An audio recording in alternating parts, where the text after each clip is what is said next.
tercer día.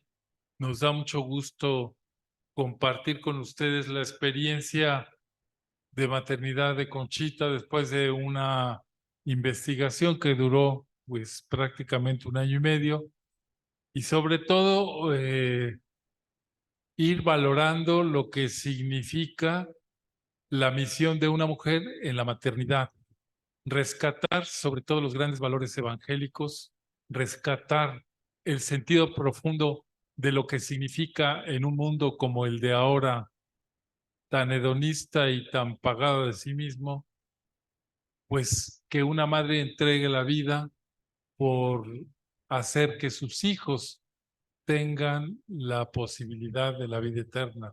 Yo creo que esto es lo que está de fondo en esta investigación. Antes de comenzar, bueno, desde luego les damos la bienvenida, nos alegramos mucho de su presencia y vamos a saludarlos porque cada uno de nosotros está también involucrado en pues en la investigación y en el deseo de que ustedes conozcan más la figura de Concepción Cabrera. Y les presento a doña Carmen. Buenas noches a todos, muy bienvenidos. Esperamos disfruten esto que van a escuchar, la experiencia de Conchita como madre de tantos hijos tan diversos, personalidades, actitudes, respuestas ante distintas circunstancias. Y ojalá que todos nos podamos llevar ese ejemplo y ese amor profundo que Conchita tuvo con Jesús, lo que aprendió de él, cómo lo vivió y cómo trató de transmitirlo a los demás. Pasamos ahora a Rosibel.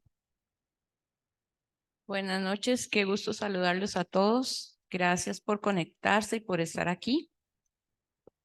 Pues en lo poquito que vamos a darles como una pincelada, ¿verdad? De este libro, porque es tan profundo para que lo sigan ustedes disfrutando cuando lo lean, de estos temas que se han desarrollado acá, como Conchita como madre, con su misión sagrada. Entonces la invitación es a que lo profundicen mucho más a la hora de que lo van leyendo ustedes. Buenas noches. Hoy vamos a completar los hijos de Conchita. Ya Rosibel les había presentado 3 y hoy vamos a presentarles los 6 restantes. Como cualquier familia, uno se imagina que la vida de Conchita y su familia, como ella era santa, todo era muy lindo, muy santo, pero hoy vamos a ver que no era ni tan lindo ni tan santo. Bueno, esta es la visión que vamos a ir conociendo más. Yo les recomiendo que en la medida de lo posible adquieran el libro, porque es una manera también de ir profundizando en los textos de ella, las cartas, y estoy seguro que será algo importante. Bueno, falta de presentar la chica de los cables, que se llama Ana Isabel Fonseca. Ella es muy humilde, pero sí va a venir. Ven para acá para que sepan quién eres. Y estamos aquí en el CECAF, Centro de los Misioneros del Espíritu Santo. Muy buenas noches, bienvenidos a todas y todos. Esperamos que este encuentro sea de bien para cada uno de nosotros, que podamos disfrutarlo, que estemos abiertos a escuchar la voz de Dios. ¿Qué quiere decirnos? ¿Qué actitudes de Conchita, de sus hijos, de lo que hemos interiorizado cada uno de nosotros puede suscitar algo en nuestro corazón? Vamos pues a comenzar. Empieza Rosibel.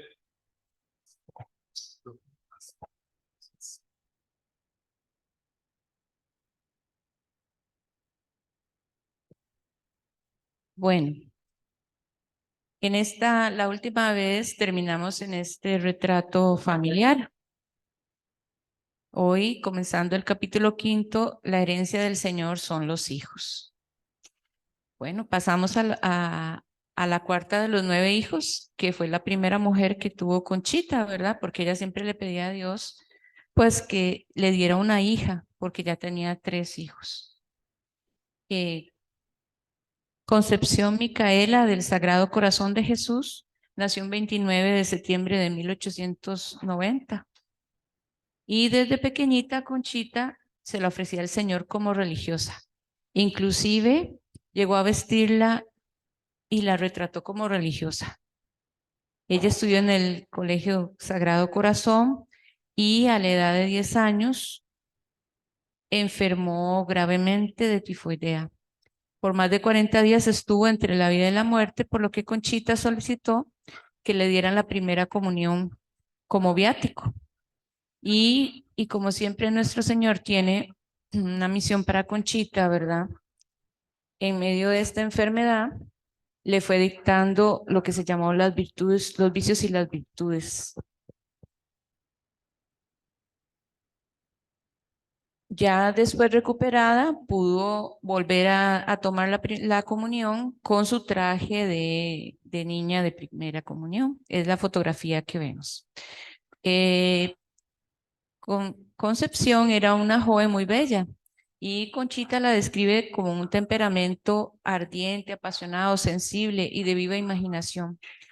Ella ingresó a la congregación de 17 años y ahí tomó el nombre de Teresa de María Inmaculada, y esto en honor a Santa Teresita del Niño Jesús, que era una santita que en ese momento todavía no había declarada, no había sido canonizada, pero que Conchita y ella querían mucho.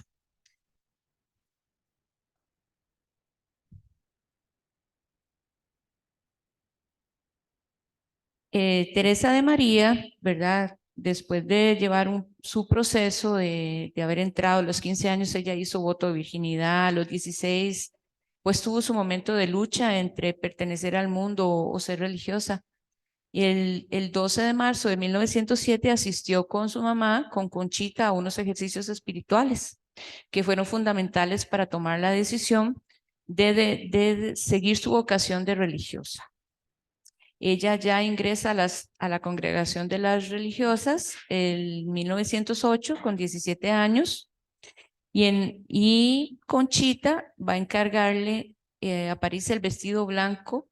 Este vestido, que es vestido de novia, es con el que ellas pasan después a tomar el vestido de las religiosas de la cruz.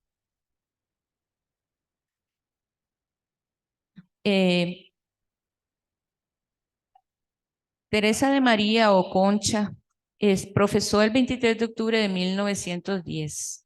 Y Conchita pues le escribe algo muy bonito, ¿verdad? Le dice, enamórate de ese Jesús que no se muere, que no se va, ni cambia, ni nos deja, a quien a todas horas le podemos hablar. Para sus votos, en realidad, bueno, poco sabemos de su vida en el convento, aparte de lo que vamos infiriendo en las cartas que le escribió Conchita como respuesta a las cartas que su hija le iba enviando. Pero sí tenemos claro que para ella no fueron tiempos fáciles. Ella sufrió cierto tipo de incomprensiones por ser la hija de la fundadora. Conchita, por su parte, procuraba mantenerse a prudente distancia. Sin embargo, el que fuera su hija pareciera que le hizo más difícil su vida en la congregación. Teresa de María, pues bueno, estaba muy unida a Conchita y fue la que más recibió de la espiritualidad de la cruz. Ella, su mamá, pues, al ser ella religiosa de la cruz, recibía de una manera más directa toda esta doctrina, ¿verdad? Entonces ella en verdad encarnaba muchísimo esta doctrina. Y Teresa estuvo en casas de Puebla, México y Monterrey. Estando en México, tuvo que sufrir ahí los mismos efectos de la persecución religiosa que se llevó a cabo en esa época y que inclusive les habían quitado hasta las casas a los religiosos de la cruz. Sin embargo, luego las recuperan, pero bueno. Teresa de María, cuando estuvo en Monterrey, el clima tan fuerte que había en Monterrey no le sentó nada bien y se enfermó. a tal punto que la enfermedad que ella va adquiriendo a través de estos años ahí, va a ser la enfermedad pues que la lleva a ella a la muerte, siendo muy joven de 35 años. Teresa de María, bueno, el tiempo que se quedó con las superioras que la dejaron ahí, ¿verdad?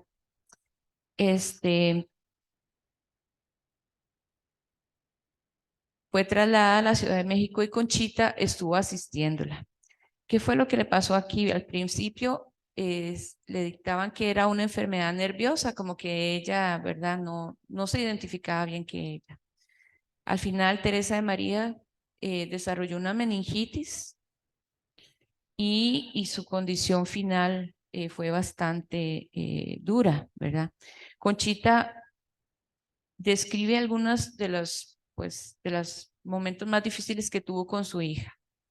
Por ejemplo, le dice que ella perdió en un momento la coherencia, la noción donde estaba, hasta que logró recibir una hoja de rosa bendita de la Virgen y logró recibir el viático, los sacramentos, ¿verdad? Y en ese momento ella, que toma conciencia de sí, le dice a Conchita: mamacita encantadora, este es mi cuerpo, le repito a Jesús, esta es mi sangre. Nos relata Conchita sus últimas conversaciones y sufrimientos de los últimos días de Teresa de María. 12 días de espantoso dolor de cabeza que estalló en locura, 8 días, y luego 9 de parálisis de medio cuerpo e intestinos, complicado con riñones y cerebros. Flemas que le sacaba cada 3 minutos y que la ahogaban. Y ella seguía: pobre de mi mamacita, lo que vas a sufrir, qué pena me da. Y ella le pedía a Jesús pues que la sacara ya de este mundo, ¿verdad? El libro Con el alma rota de dolor profundiza muchísimo en el momento de la muerte de los 4 hijos de Conchita.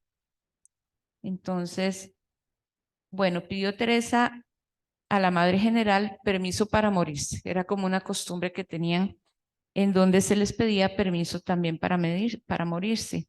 Y la Madre General le dice a Conchita, a su mamá, que le diga que sí, que tiene permiso. Esto es un momento muy fuerte, porque como una mamá le va a decir a su hija: oye, sí, tienes permiso para morirte. Y eso que hace Conchita es una entrega total que ella le ha hecho a Jesús desde hace mucho tiempo. Y por lo tanto vive la espiritualidad muy unida a la cruz de Jesús. Finalmente, la hermana Teresa de María Inmaculada fallece dejando un halo de santidad y sencillez el día 19 de diciembre, sábado, día que la iglesia celebra con especial devoción a la Santísima Virgen María, a la 1:45 de la tarde del año 1925. Su vida fue breve, pero fructífera, podemos decir, porque entregó su vida en favor de las obras, en favor de la humanidad, como las religiosas. Entre las cartas de pésame, podemos decir que, como Conchita, ¿verdad?, tenía esa relación con sacerdotes, obispos, hay muchas cartas que le fueron dando a ella mucho ánimo, ¿verdad? Como estas del arzobispo Ruiz Flores o Monseñor Máximo Ruiz, ¿verdad? Su hijita ya estará en el cielo o pronto estará ahí. Creo que su purgatorio lo pasó en la tierra. Cuenta usted, así lo espero, con una nueva hija en el cielo. Que ore por usted y por las obras. Bueno, como la vez pasada les decía, en un momento de silencio de 3 segunditos, podemos pensar en las religiosas y pedirle a Dios por ellas.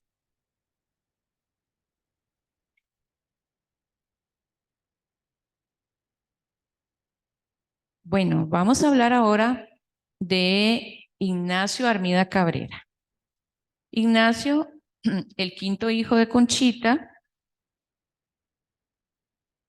nació un 8 de abril de 1893 y apenas hace un mes que habían sufrido la dura pérdida de su hijo Carlos. O sea, Conchita estaba embarazada cuando murió su hijo Carlos y estaba a punto de nacer Ignacio.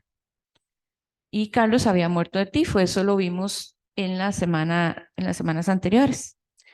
Entonces, mientras desinfectaban la casa, estaban pasando unos días en el hogar de doña Clara Arias, la mamá de Conchita, Por lo tanto, allí nació Ignacio.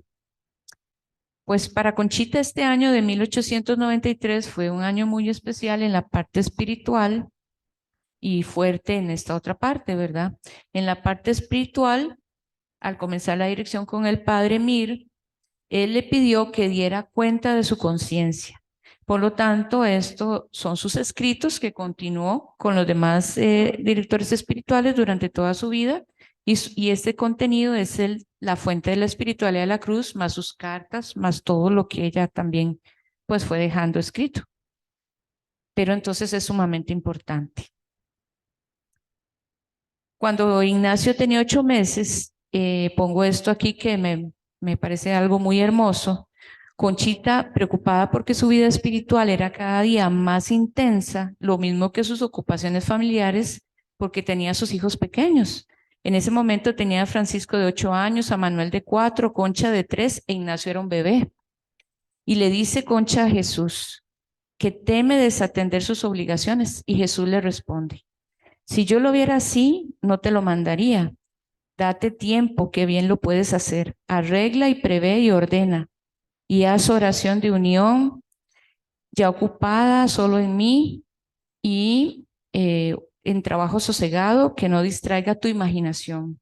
Y le dice Conchita: mira, mi Jesús de mi alma, también me da escrúpulo no coser la ropa de los pobres, porque ella siempre cosía trajes para los pobres. Y le dice Jesús: pero me coses la mía, que soy el más pobre de los pobres. O sea que realmente Jesús, que sabe lo que hace, elabora las espiritualidades para todos los estados de vida. En este caso, para una mujer seglar, una madre de familia, esposa casada. Pues bueno, Conchita toma confianza en el Señor y dócil al Espíritu Santo sigue este camino que Dios le traza, ¿verdad? Crece Ignacio y Conchita lo describe de un carácter bondadoso, ardiente, humilde, a la vez de grandes aspiraciones, inteligente y bien inclinado, alegre, de temperamento ambicioso. Ya habíamos dicho la vez pasada que tanto Ignacio como Manuel y Concha pues se beneficiaron de la doctrina del padre Félix, ¿verdad? Y Ignacio, sobre todo, bueno, ayudaba más que nada en repartir lo que eran las comidas para los pobres junto con Conchita. El padre Félix menciona: Concha vino a distribuir el pan a unos 300 pobres. Trajo a Ignacio y después fuimos al confesionario. Bueno, ahí verán qué montón de cosas tan bonitas se habla y se profundiza más acerca de la vida de Ignacio. Cuando Ignacio era un adolescente de 13 años, Conchita describe el ambiente familiar que en ese momento vivían. Estoy arreglando el colegio de Ignacio con los maristas, pues quiere seguir comercio y en Mascarones no hay. Conchita tomando ya sus clases de piano, canto, inglés y pintura. Lupe, música y colegio mediodía con las del Verbo encarnado. Nacho sigue ayudando a su mamá pues en mandados. No han mandado el aviso del correo. ¿Qué pasará? Ahora va Nacho a informarse. Bueno, con 15 años, Ignacio comienza a trabajar en 1908 con su hermano Francisco en el despacho de la Casa Armida. Ya aquí en 1908 ya había fallecido su papá. Y pues esto le abre las puertas a un mundo que él no conocía, ¿verdad? Pues tiene que tratar a muchas personas. Cosas que le suceden a los adolescentes: en algún momento estando de vacaciones se quiebra un brazo y Conchita cuenta ahí cómo ella misma tiene que ayudarlo con el cloroformo y ayudar al médico para irle poniendo todo lo que tiene que ponerle a Ignacio para que él sane, y sin embargo un mes después ya de nuevo estaba en el lugar que se había quebrado. Ok. En 1913 es un año de penas muy grandes y también de alegrías. En este año muere Pablo, el 6º hijo de Conchita, de tifo. Tenía 18 años, apenas 2 años menor que Ignacio, perdón, menor que Ignacio. Y en este año, Monseñor Ibarra, director espiritual de Conchita en ese momento, había planeado para agosto una peregrinación a Roma y a Tierra Santa, pero particularmente era porque querían solicitar personalmente al Papa la fundación de los religiosos de la cruz, los misioneros del Espíritu Santo. Pues bueno, es un dilema para Conchita porque ella ya no tendría ganas de ir se acababa de morir su hijo. Y entonces ella sufría mucho por la partida de Pablo, pero en su interior, ¿verdad? Jesús empieza a impulsarla y a decirle de que vaya a cumplir el llamado a la fundación tan esperada. Entonces, por obediencia y confianza en Dios, logra vencerse por amor a Jesús, que le pide que siga adelante, y ella va al viaje. Y que posteriormente se le dará el permiso, ¿verdad? A los misioneros del Espíritu Santo. Hablar de este viaje en este libro viene mucho más detallado, porque es la verdad, empieza Conchita a extenderse sobre todos los lugares que visitan.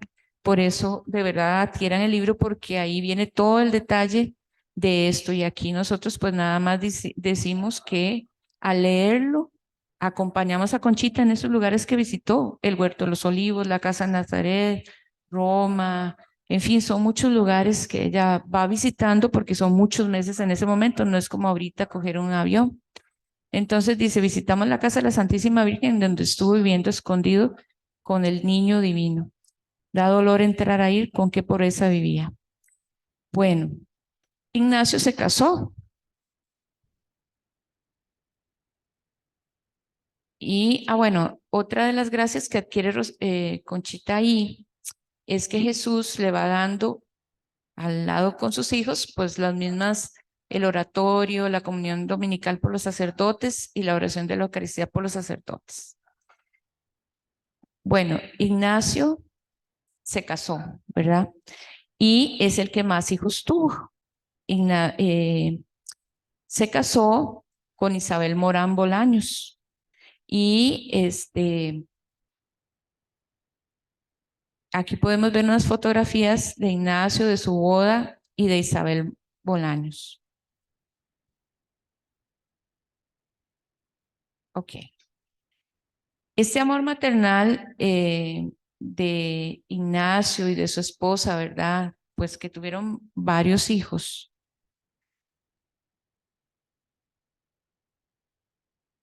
También estuvo lleno de dolor porque algunos de los hijos murieron, ¿verdad?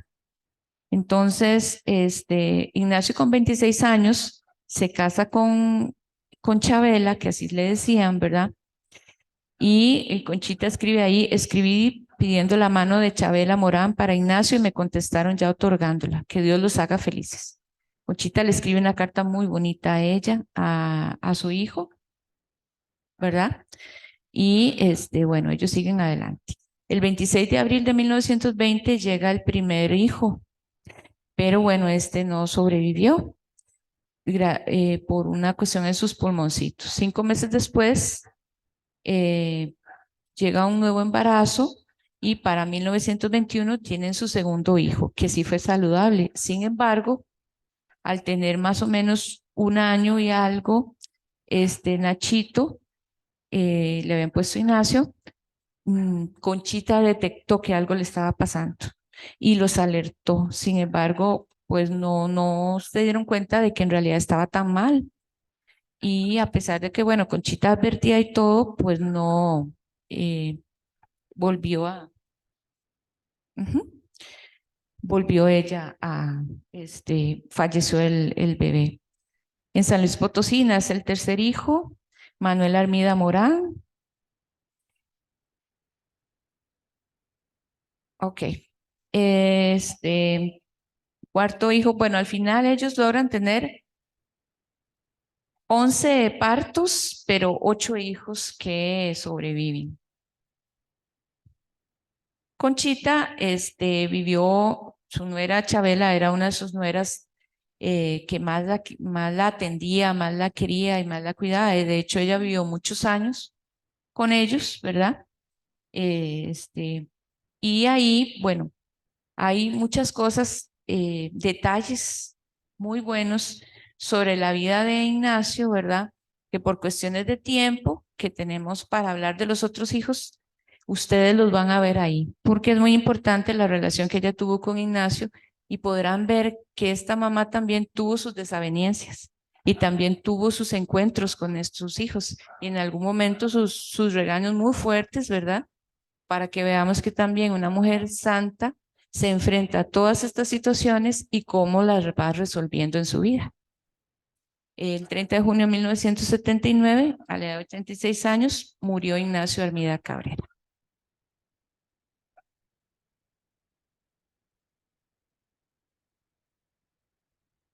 Le doy el paso de mi compañera. Vamos ahora, bueno, desde luego, miren, ahí mencionaba Rosibel varios aspectos en la relación con cada hijo. Ahí en el libro viene muy bien detallada. Lo que les quiero decir es que en la vida de los santos también hay esa cotidianidad de que el hijo le falta el respeto a la mamá, que la mamá se tiene que tragar un coraje para no hacer una división, que la mamá tiene que oír cosas pues que no son dignas de que un hijo le diga a la madre. Bueno, todo esto, ¿verdad? Nosotros cuando encontramos esas notas que mencionaba Rosibel, pues dijimos, bueno, vamos a ver, así es la vida. Y pues nos sorprendió, ¿verdad? También, porque quisiéramos, los hijos de Conchita fueron excelentes, pero también tuvieron sus rechiniditos. Eso pues lo vamos a leer, ¿verdad? Aquí no podemos decir más. Ahora pasamos a la señora Liliana, que también tiene algunas cosas muy interesantes que decirnos.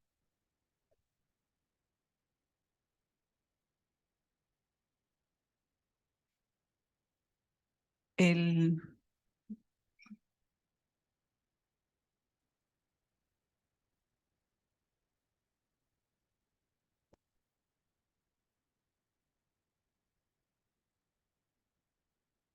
Sí, es que estaba poniéndome el cronómetro para controlarme un poco el tiempo. Bueno, perfecto. El primer hijo que yo les voy a presentar es Pablo Armida Cabrera. Y empezar la charla como se los voy a decir o presentarle su vida es muy duro, pero este niño desde antes de nacer estaba predestinado a recorrer un camino de martirio y de santidad. Y lo vamos a ir comprobando conforme yo les vaya presentando la vida de él. Fue el mismo Jesús quien en el periodo de gestación le dijo a Conchita que ella iba a tener un varón y que ese varón le iba a dar mucha gloria a él. Pablo nace el 9 de febrero de 1895 a las 2 de la mañana en el calle Juárez, frente a la casa de la madre de Conchita. Y cuando nace, Conchita pide para Pablo dos gracias: virginidad y martirio. Es el último hijo que nace en San Luis Potosí y es el sexto hijo de Pancho y de Conchita. A los 4 días fue bautizado en la iglesia parroquial del Sagrario con el nombre de Pablo Cruz Cirilo del Sagrado Corazón de Jesús, de manos del presbítero Pedro de María de Segura, Vania Parochi. El año 1985 es el año en que nace Pablo y es el año en que nace el apostolado de la cruz. Entonces, para Conchita, el ofrecimiento que ella hace al Señor de su hijo es el fundamento para el nacimiento de las obras de la cruz. El ambiente familiar donde nació Pablo lo formaban sus padres y sus hermanos Francisco, Manuel, Concepción e Ignacio. Recordemos que ya Carlos había fallecido. Conchita logró amamantar a Pablo durante 5 meses, lo que no sucede con todos sus hijos por las enfermedades de ella, lo que le permitió estar más cerca de él. Entonces ella expresa que tuvo una fuerte relación con Pablo, en quien desde siempre vio algo especial. A los 5 meses de nacido, le dieron 23 ataques de anemia cerebral. Al año siguiente, volvió a ponerse grave. A los 6 años, pierde a su papá. Cuando Pablo tenía 8 años, comienza su martirio. Ya de aquí en adelante vamos a ir viendo paso a paso qué fue lo que le pasó. El 14 de febrero de 1903 sufre una fuerte caída en el colegio y llega a su casa bañado en sangre, con una fractura en la nariz, la cara inflamada y con temperatura alta. Esta caída le va a traer muchas consecuencias a Pablo durante toda su vida. Al día siguiente, Pablo debió realizarse 2 operaciones, una de las vías urinarias y otra en el hueso de la nariz. 2 meses después, Pablo es testigo de la muerte de Pedro, su hermanito menor. Él lo escuchó caer en la fuente, pero no dijo nada por temor o no alcanzaba a entender lo que estaba sucediendo. En 1904 lo trasladan de colegio y un compañero lo empuja sobre un montón de cal y llegó a su casa con los ojos inflamados y solo veía con un ojo. En 1905 pierde a su abuela materna. En 1906, 3 días antes de hacer la primera comunión, se dio un fuerte golpe en la barba y se rompió, pero sí pudo hacer la primera comunión aún con la barba rota. 6 meses después se enfermó de anginas gangrenosas y temperatura muy alta. En 1909 le dictaminaron síntomas de difteria. Conchita lo atendió y se admiró del valor para el sufrimiento de Pablo. En 1910, con 15 años, volvió a sufrir de la nariz y de las muelas. Con 16 años, ingresó a trabajar en el despacho de su hermano y volvió con sus problemas de salud, con catarro y hemorragias, y de nuevo a operarlo. A principios de 1913, Pablo le cuenta a Conchita que vio el crucifijo voltearse y Conchita le pregunta lo que sintió y Pablo le contesta: sentí ganas de morirme. En junio de 1913, Pablo, ya con 18 años, empieza a sentirse mal, dolor de cabeza, escalofríos y temperatura. Los médicos le dictaminaron tifo y muy fuerte. Conchita con mucho dolor, Pablo paciente y resignado. Llamaron al sacerdote, le pusieron los santos óleos y lo hicieron tercero de San Francisco para que muriera como religioso. El tifo de Pablo fue terrible. Le vinieron vómitos de sangre y él con gran entereza decía: Dios mío, hágase tu voluntad y no la mía. Le decía Conchita: ¿quieres irte al cielo o aliviarte? Pues irme al cielo. ¿Y a qué? A ver al corazón de Jesús y darle 1000 abrazos a la Virgen. Y cuando llegue allá, le pido permiso a Dios para venir a darte un beso. No se te olvide, le repetía Conchita. Muchas veces se lo decía: no se te olvide venir a darme un beso. Pablo siguió el curso de su enfermedad, tomaba el crucifijo en sus manos, lo besaba y le decía que lo amaba, y no porque estuviera enfermo. Le decía: eres mi redentor, eres mi salvador, eres mi padre, perdóname. Ya a Pablo no se le entendía lo que hablaba, no conocía a Conchita, y así pasó 2 días de inquietud y de visiones. Su enfermedad duró 9 días, murió a las 8:05 de la noche, el 27 de junio de 1913, a la edad de 18 años. Conchita lo amortajó y le puso el crucifijo que ella llevaba siempre.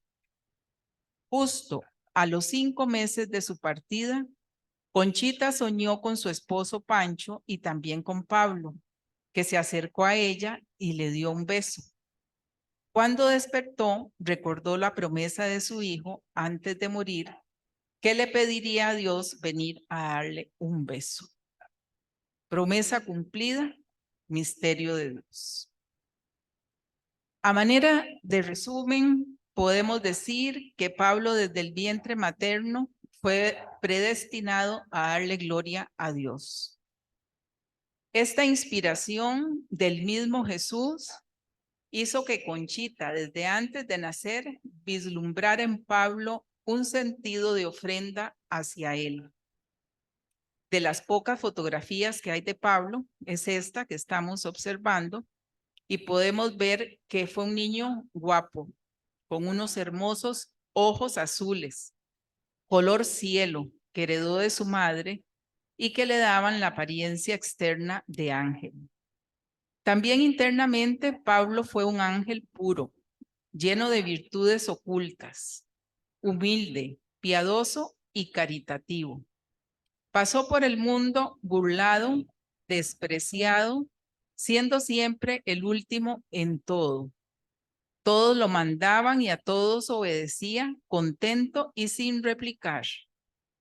Un fuerte golpe en la nariz a la edad de 8 años lo marcó para siempre. Como consecuencia de ese golpe, su inteligencia se vio perjudicada, lo afectó en sus estudios y le acarrió burlas de sus compañeros. Sus múltiples operaciones en la nariz y el padecimiento de muchas enfermedades lo hicieron sufrir mucho, pero con la ayuda y entrega de su madre las pudo sobrellevar. Sin lugar a dudas, la vida de Pablo recorrió el camino de los santos. Como pudimos ver, fue un niño que su camino fue martirio, ¿verdad? Una enfermedad tras otra, un acontecimiento tras otro, accidental, hasta llegar al tifo que lo llevó a la muerte, pero él con gran entrega y dolor salió adelante y sobre todo conquistó el cielo, ¿verdad? Que era lo que a Conchita más le interesa cuando tiene sus hijos, que lleguen a la patria celestial. Con esto terminamos a Pablo, que sí fue un santito. Ahora vamos a pasar a Salvador, que es otro tipo, completamente es otra cosa.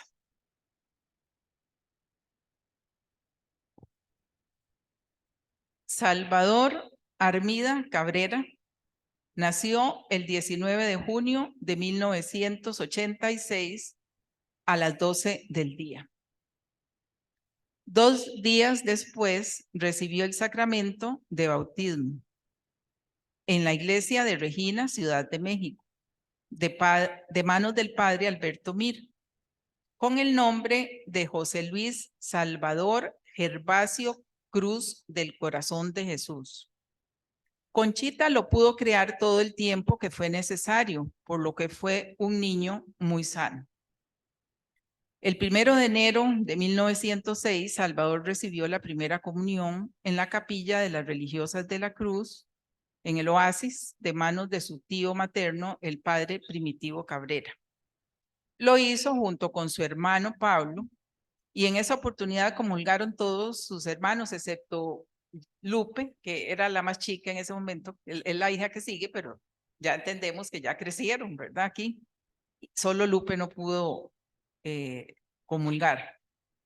Cuando Salvador era pequeño, Conchita expresó que tenía una gran viveza de carácter y le pedía a Dios que la empleara para bien.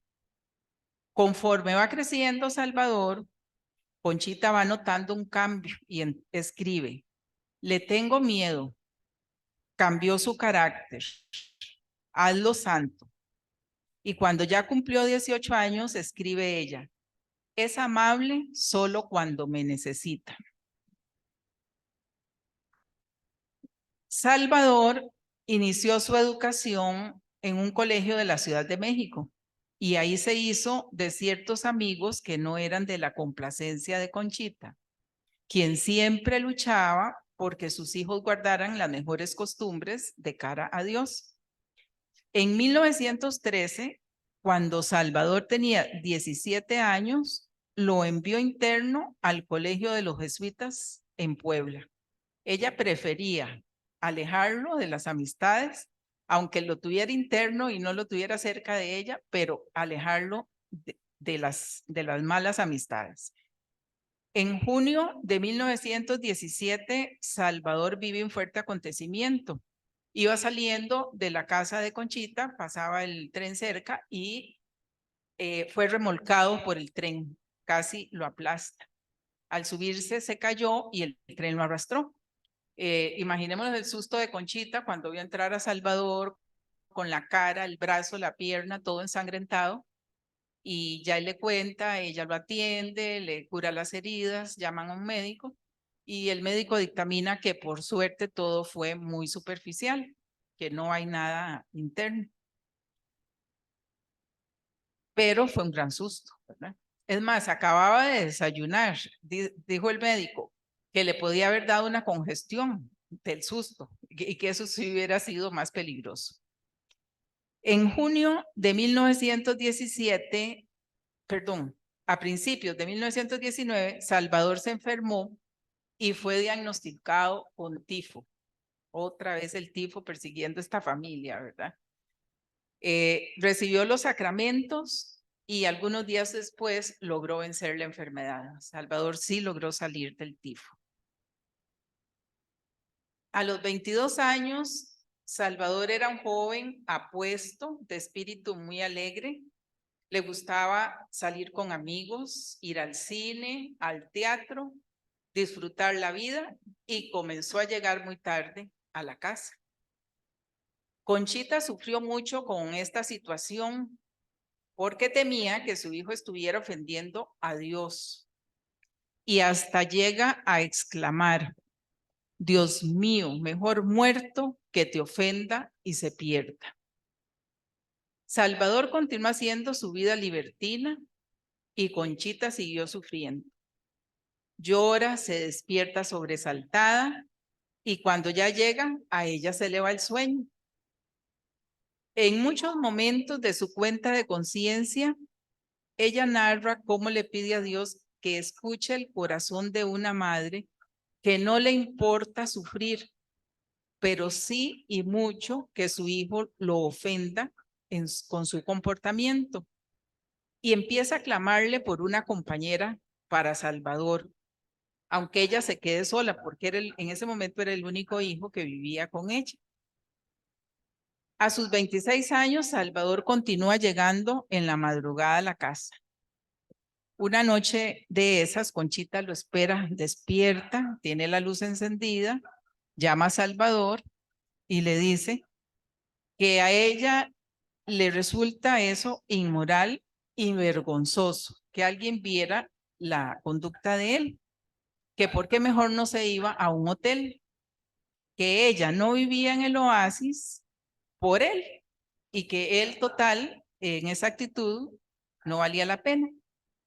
Él llora, le pide perdón, le dice que cuando él está en esas parrandas que andaba, piensa en ella y a veces hasta llora, pero que él no puede ser hipócrita, que a él esa vida le gusta. Ella le dice que ella no lo quiere cartujo, pero que sí quiere que él se ordene. Está bien que disfrute la vida, pero que llegue a horas más recomendadas, ¿verdad? Y bueno, Salvador tal vez dure un par de días sin llegar tarde y no pasa mucho tiempo y continúa llegando de madrugada. Ella se levanta sin poder dormir y con dolor de cabeza y él muy contento y hasta cantando. Pero Concha había logrado sembrar en Salvador la semilla del reino. Él vive su vida de sociedad, de mundo, pero en determinados momentos busca reconciliarse con Dios. Y es en mayo de 1927 que le pregunta a su mamá por el padre González, un jesuita con quien se había confesado muchas veces. Ella le indicó dónde encontrarlo. Y cuando Salvador llega, le cuenta que había hablado como 1 hora con el padre y que le había aconsejado casarse. Y adivinen qué, Conchita había hablado con el padre antes de que Salvador fuera a la confesión.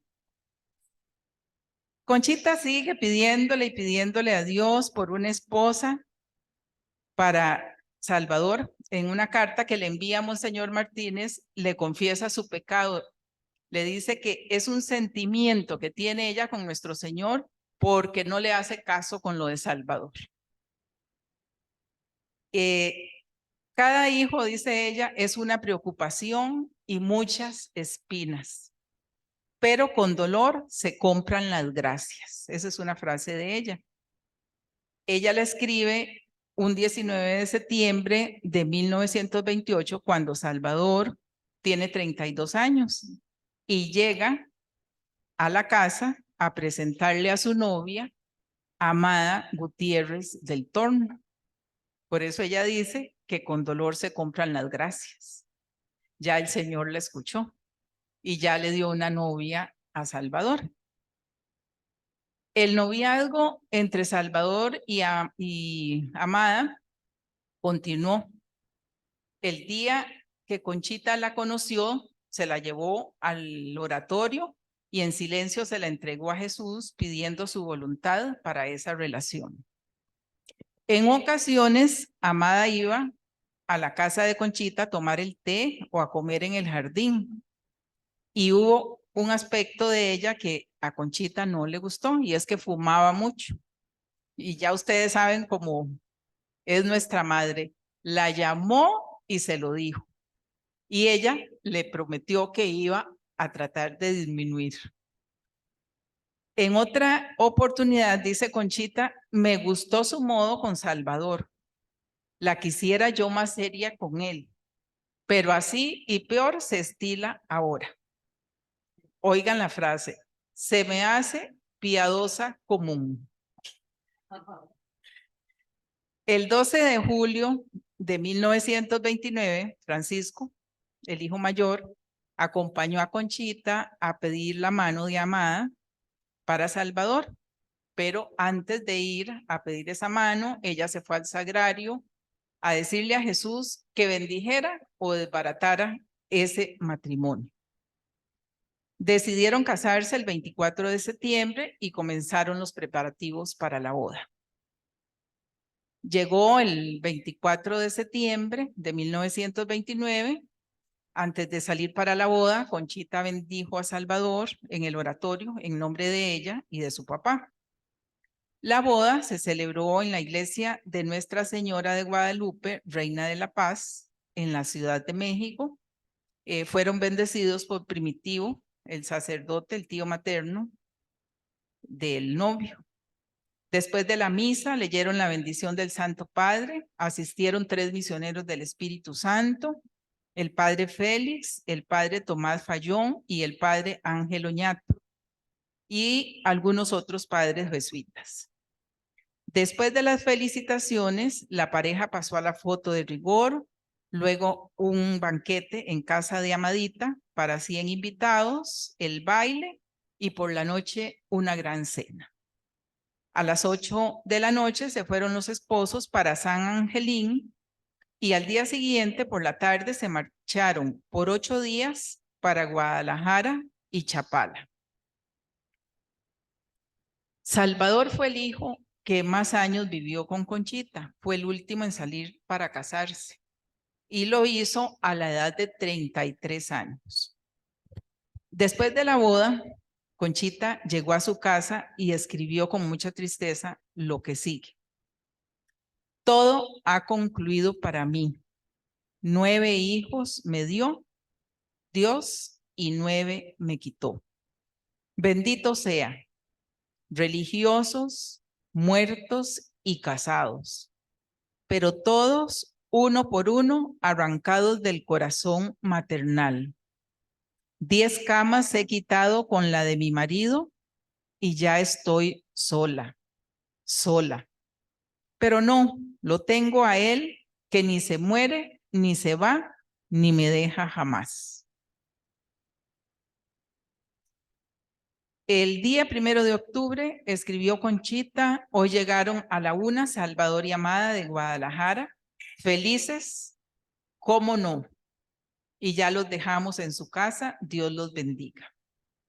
A los 22 días de casado, Salvador le escribe una carta a Conchita y le expresa: créeme, mamacita, que me encuentro absolutamente satisfecho de mi matrimonio y cada día estoy más feliz. Realmente, la chatita vale más de lo que me imaginaba. El día que cumplieron un año, un año de matrimonio, invitaron a Conchita a cenar a la casa. Ella asistió y vio la felicidad que irradiaba Salvador. Sin embargo, hay algo por lo que Conchita empezó a orar y pedirle a Dios que les diera un niño que uniera más esos dos corazones.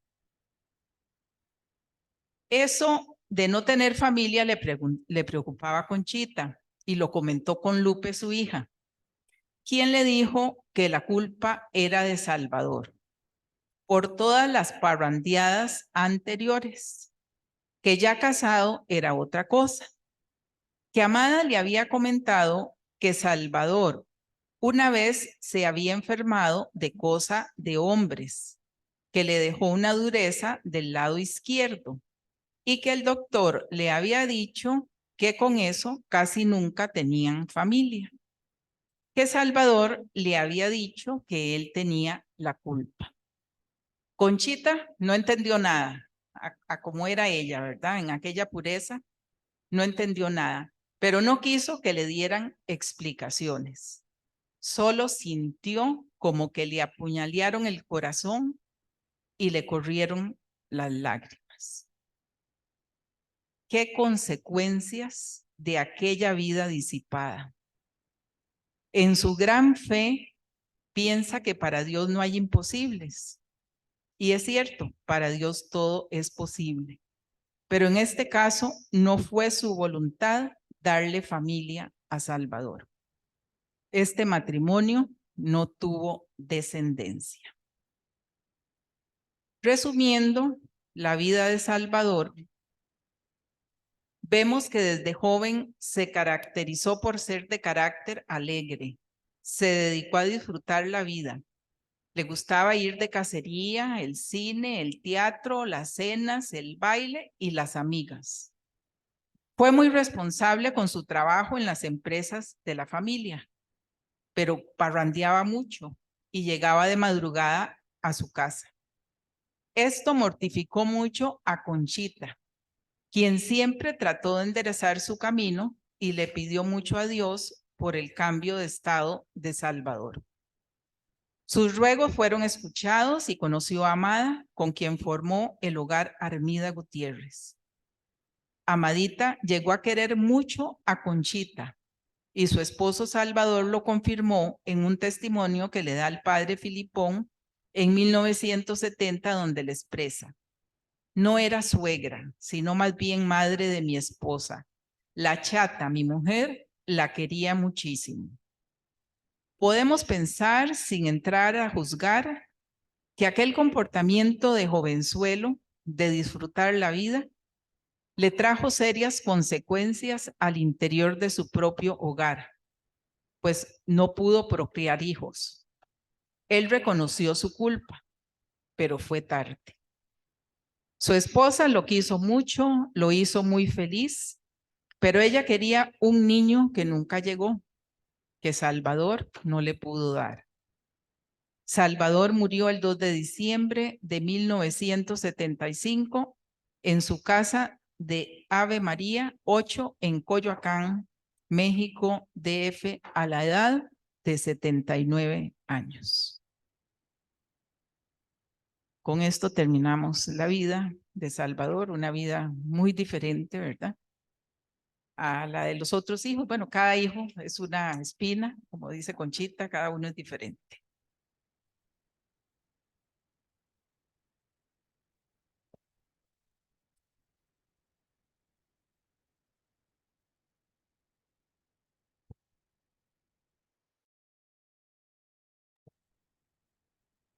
Vamos a pasar ahora a Guadalupe Armida Cabrera.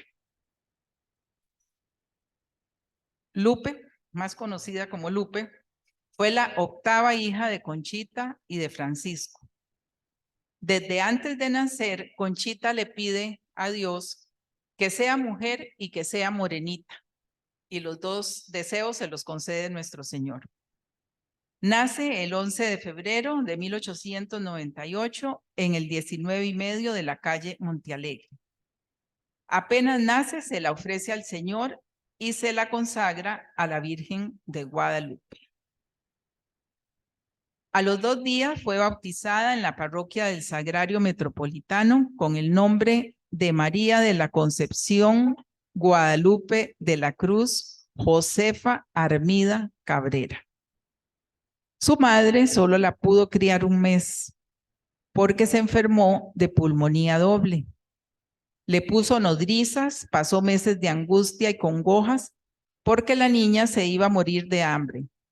Casi la veía expirar y ella sin poderse mover. A los 2 años, Guadalupe padeció de una escarlatina infecciosa mortal y otras enfermedades. Conchita nos dice que es una niña delicada. A los 8 años, 1906, sufrió 2 operaciones en un brazo. Estuvo en peligro de muerte. A los 9 años, Lupe hizo su primera comunión. Conchita nos dice, hoy día feliz. En 1909, cuando Lupe tenía 11 años, Conchita escribe: es una niña muy inteligente, con una comprensión admirable para las cosas del espíritu. Es bien inclinada y de mucho fuego, viva y activa. Ahora comulga con frecuencia y a veces a diario. En septiembre de 1911, Conchita nos comparte que no le gusta el colegio donde está Lupe, especialmente para su alma, porque tenía compañías peligrosas. Y entonces decide trasladarla también al Colegio Teresiano en Puebla. Y Lupe le dice que la deje interna y ella accede. Conforme Lupe va creciendo y va entrando en la adolescencia, va cambiando su manera de ser, va mostrando un carácter fuerte, áspero, indiferente. Esto lo deducimos de lo que escribe Conchita en sus escritos y en las cartas que le envía a su hija, como lo vamos a ver ahora. Escribe Conchita: Señor, te sacrifico todos mis afectos y los subordino a tu voluntad santísima en peso y medida. Señor, una gracia especial para Lupe, luz, tino y que yo sepa llevarla a ti. Le soy molesta, le doy asco, le soy pesada, no tiene cariño, le cuesta esfuerzo estar a mi lado. Eso es en abril de 1914. En mayo, un mes después, escribe: mucha pena con Lupe. Es una niña difícil. No puedo ganármela. No tengo tino y ella, yo creo que no me quiere. Tengo que sufrir con su indiferencia y la de Ignacio. También en la carta 256 de Conchita para Lupe le dice: hace tiempo que sufro con tus desobediencias, faltas de respeto y las mentiras que vas propalando y que vienen al fin a parar en mis oídos. Y luego continuó diciéndole: eres doble conmigo, oculta, y no me tienes la confianza que debieras. ¿Quién ha de quererte más que yo? ¿Quién ha de interesarse más por tu felicidad como tu madre? ¿Quién no te engañará jamás, sino que daría la vida por verte dichosa? De todo lo dicho anteriormente, podemos concluir que va emergiendo una Lupe que se revela contra la formación de su madre, una Lupe que no obedece a lo que se le manda, una Lupe que es difícil de educar y una madre que sufre, que se siente culpable por no lograrlo y que lucha por hacer de su hija una joven digna, que se encamine a fortalecer su espíritu y a prepararlo para enfrentar las penas que la vida le depare. Cuando Lupe tenía 17 años, tuvo un pretendiente que se le declaró. Lo único que se sabe es que se llamaba Agustín F. Y le envió una carta de amor donde le declaraba que él quería ser su novio. Y Conchita, antes de entregársela a Lupe, la puso a los pies del sagrario. Y cuando se la dio, expresó que era terrible despertar el tranquilo corazón de una hija. Lupe continuó su noviazgo con Agustín, pero no contó con la venia de Conchita, quien expresó que ese novio no le convenía. Pero Dios le concedió un nuevo beneficio a Conchita, quien le había pedido un nuevo novio para Lupe, si era su voluntad. Lupe le comunicó a su madre que le había hablado Carlos Lafarga Aragón y que ella lo iba a tratar para contestar. Conchita, como madre celosa de las amistades que se acercan a sus hijos, indagó sobre Carlos y ella escribe que era un joven de buena familia, cristiana, que comulgaba a diario, que era trabajador y que tenía 24 años. El noviazgo de Carlos y Lupe continuó con sus altos y bajos y en abril de 1924 decidieron casarse. La boda se realizó el 15 de mayo en la capilla de Nuestra Señora de la Paz a las 11:30 de la mañana. Los casó Primitivo, el tío sacerdote. La comida fue en Chapultepec, en la casa de Conchita, se realizó el matrimonio civil. Y antes de irse para San Angelín a las 9:30 de la noche, los dos le pidieron la bendición a Conchita. Y Carlos le ofreció que daría su vida por hacerla feliz.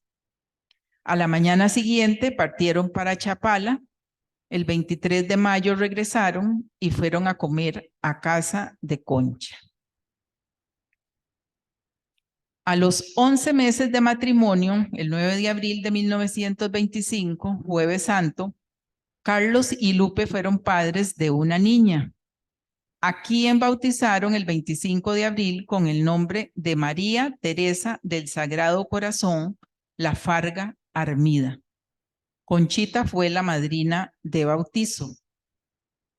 De los nietos de Conchita, Teresita fue la que convivió más con ella.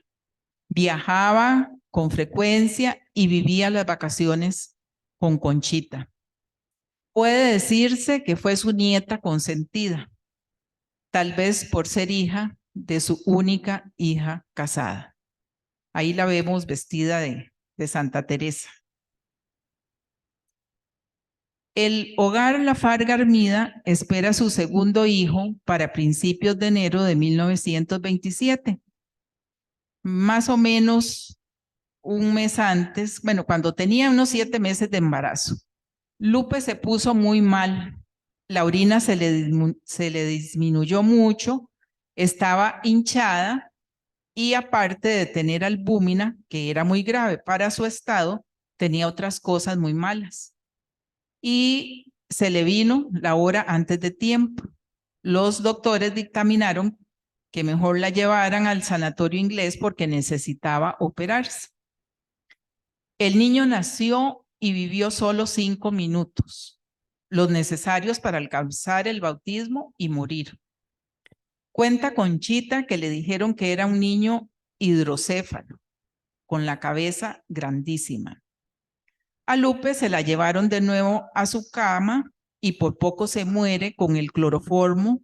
Se puso negra, sin respiración, tuvieron que sacarle la lengua con pinzas y hacerle un gran rato respiración artificial.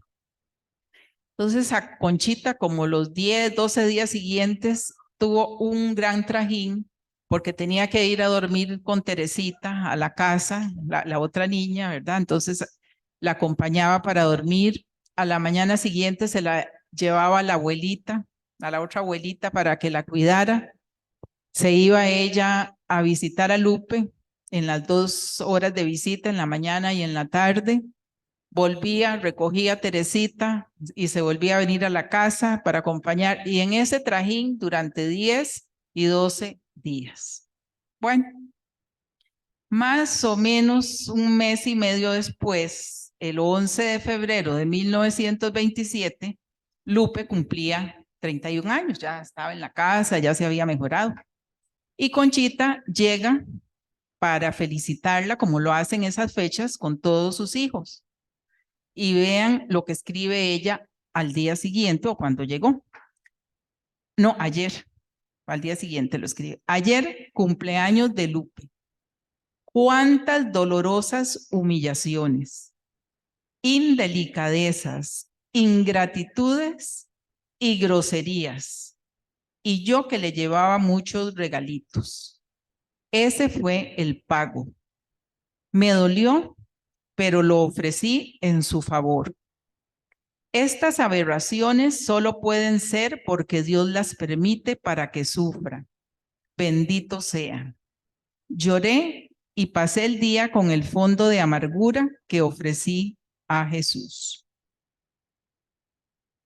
En noviembre de ese mismo año, de 1927, escribe Conchita: con Lupe, su mismo genio tronante y utilitario conmigo. Me duele. A la edad de 35 años, Lupe volvió a quedar embarazada y tuvo un hijo varón que nació en el sanatorio francés a las 11:45 del 16 de junio de 1932. Conchita, como siempre, entregada a las necesidades de sus hijos, se traslada a la casa de Lupe por la mañana, por la tarde visitaba a Lupe, regresaba a su casa para atender a su yerno Carlos y a su nieta Teresita. El 25 de junio bautizan al niño con el nombre de Carlos José Antonio del Sagrado Corazón La Farga Armida. Sus padrinos fueron la mamá de Carlos y Francisco, el hijo mayor de Conchita. En muchas ocasiones, como la anterior, Conchita apoyó a Lupe y se trasladaba a su casa para ayudarla cuando ella o los niños se enfermaban. Sin embargo, el carácter de Lupe siguió siendo fuerte, soberbio con su mamá. Parecía que no le importaba lastimarla, a pesar de todas las manifestaciones de verdadero amor de madre que le manifestaba Conchita. De las cartas que Conchita le dirigió a Lupe, se puede deducir que el carácter de su hija continuó siendo fuerte, recio, rebelde. Ni su esposa ni sus hijos lograron cambiarla y atenuar su forma de ser.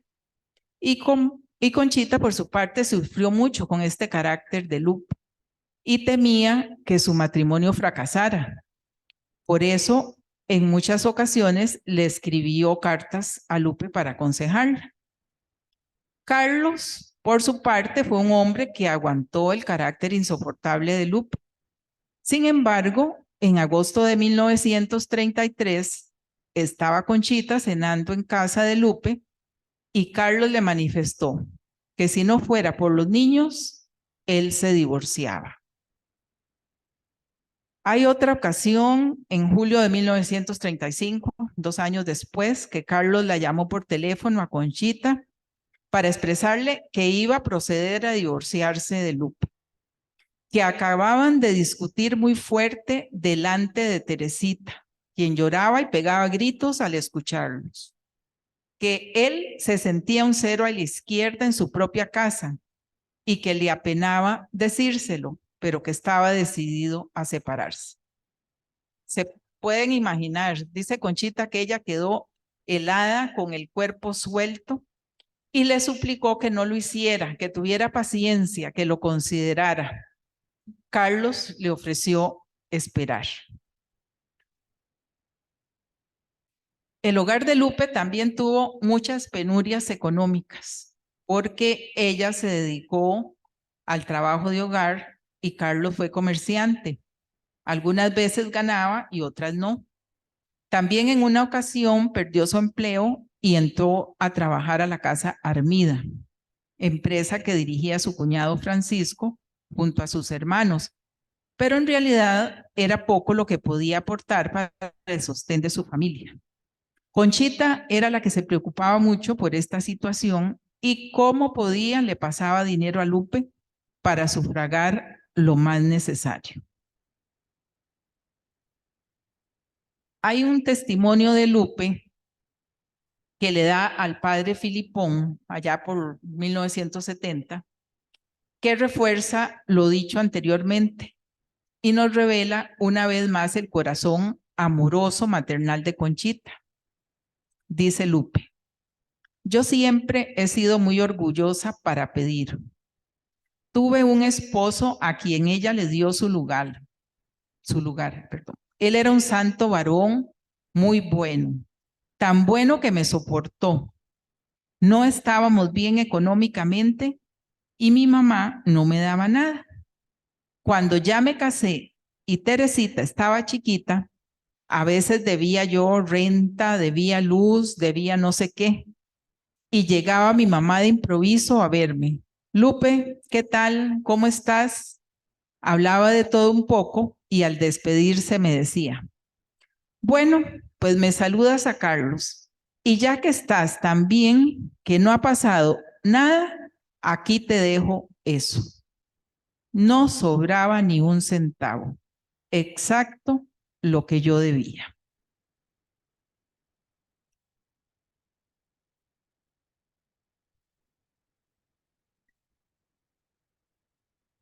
Esa foto es de la boda de Teresita Lafarga Armida cuando tenía 20 años, su hija, que se casó con don Constantino Madero y González el 14 de febrero de 1945.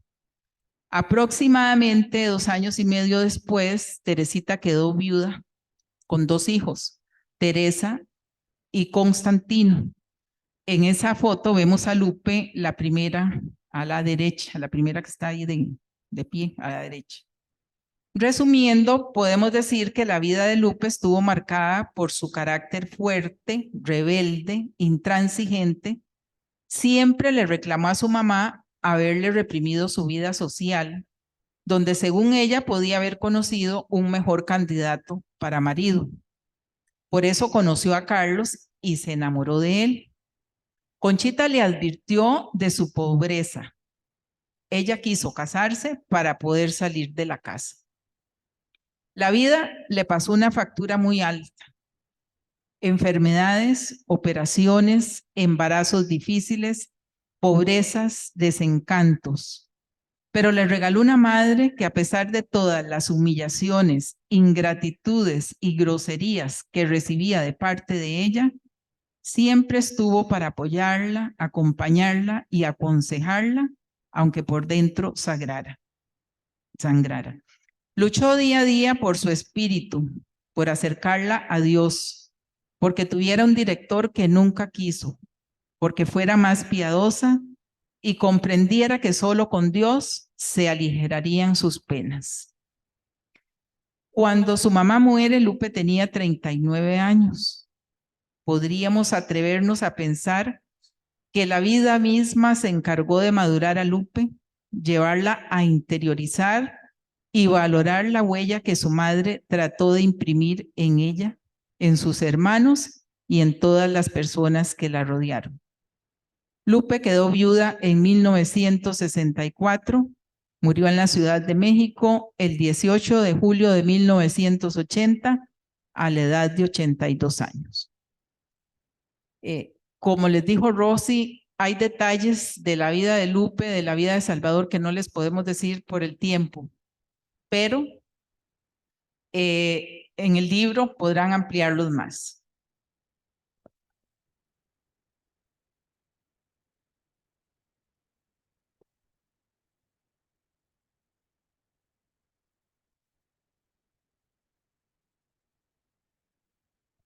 El último hijo de Francisco y de Conchita es Pedro.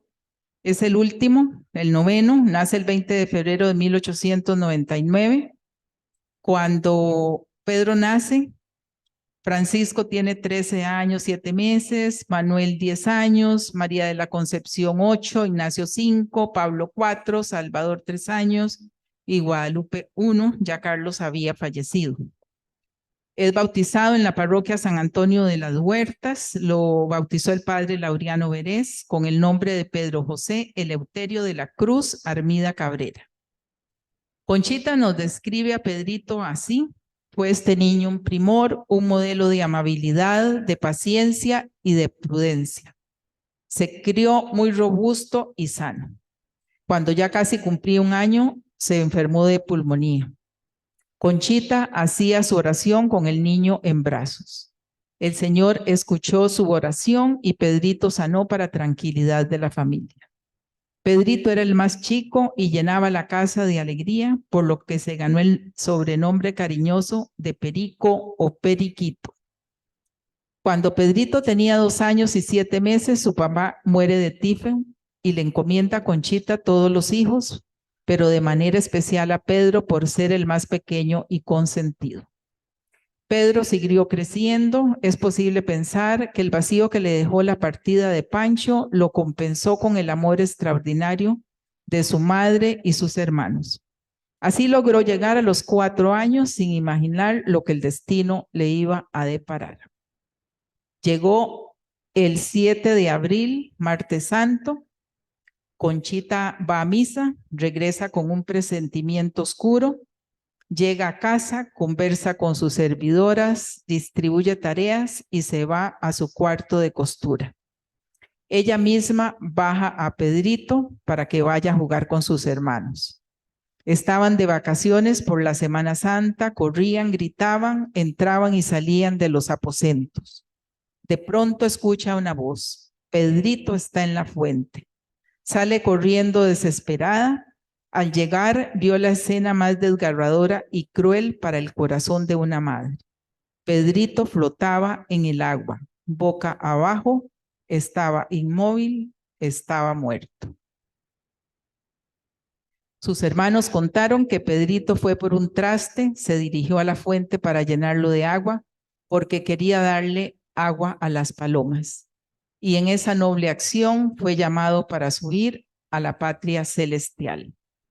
Lo primero que hizo Conchita con el cadáver de Pedro fue tomarlo en sus manos y llevarlo a los pies del crucifijo para ofrecerle a Dios el sacrificio y aceptar su voluntad. Lo besó, lo llenó de flores, lo vistió de ángel y con su frente sobre la suya se lo ofreció al Señor con el alma despedazada.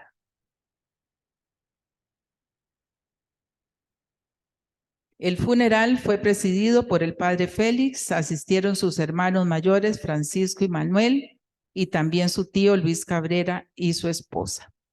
Así que Pedro voló al cielo y del confesionario llegó el padre Félix, quien a futuro será el fundador de los misioneros del Espíritu Santo.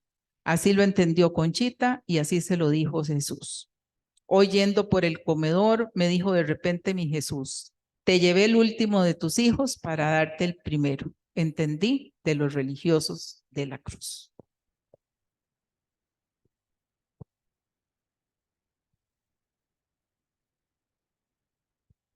Pues muchas gracias, Rosibel Vargas.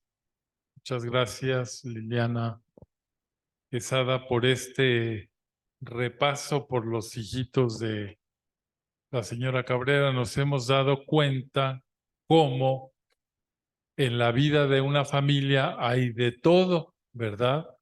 Como decíamos, alegrías, tristezas, drama, faltas de respeto, amor, entrega. Pues Conchita no fue ajena a nada de eso. Y creo que eso nos hace pensar cómo en medio de lo que cada familia vive, Dios se hace presente ofreciendo un camino de santidad. Ninguna cosa, ninguna puede ser un obstáculo para que nosotros respondamos al Señor. Pienso que en ese sentido, el ejemplo de concepción es muy importante en el ámbito de las familias y especialmente de las madres. ¿En qué sentido? Pienso que hay muchas pistas de conocimiento para que nosotros nos hagamos conscientes cómo en las diferentes situaciones se puede reaccionar. Creo que, no sé, aquí las personas que están o las que están conectadas ahora con nosotros, si ustedes pueden decir que hay algunos hijos que son difíciles, ya nada más con la sonrisa que me hacen y con la experiencia que yo tengo de familia, pues creo que sí, hay hijos más fáciles, hay hijos más difíciles, hay quien es más dócil, hay quien es más rebelde. Aquí vimos pues las barbaridades de Lupe y las cosas que hacía Salvador, a un Ignacio que era tan cercano y que Conchita que decía que era el de carácter más parecido, pues la hizo sufrir en muchos aspectos.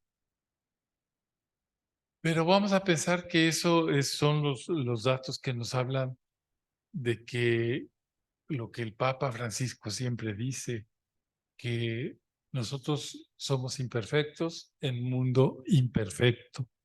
Y ahí se da el amor y la santidad en eso.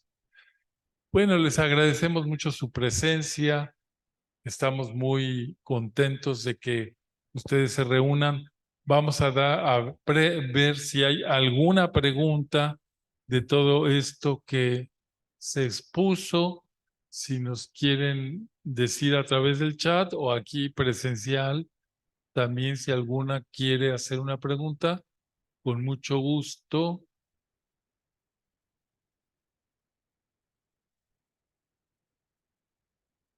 Aquí nos dice Marta Palma que fue a acompañar a su nieto Tomás, de casi 6 meses, y estuvo pensando en Conchita como abuela, que se sabe muy poco de esta etapa.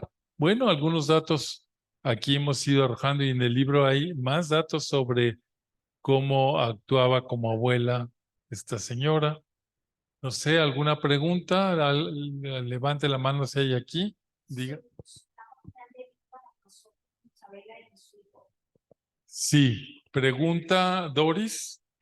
Alexandra, que si su etapa final de vida la pasó con Chabela e Ignacio, ciertamente sí. El siguiente capítulo que vamos a ver, en donde vamos a ver la muerte de Concha, y ahí vemos pues muchos aspectos de eso, ¿verdad? De su muerte y esa vida final, que para ella fue una dicha, pero también pues ella era una mujer muy independiente, ¿verdad? Y muchas veces sentía que, aunque la casa se puede decir que era de ella, pues que y aunque la nuera era ejemplar, pues también sentía que era su espacio, ¿verdad? Y que se lo invadían y tenía que dar cuenta de todo.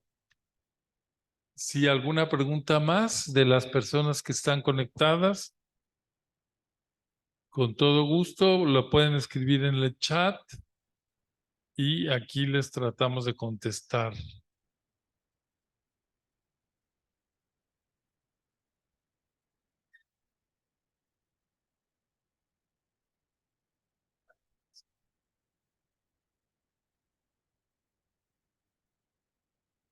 Bueno,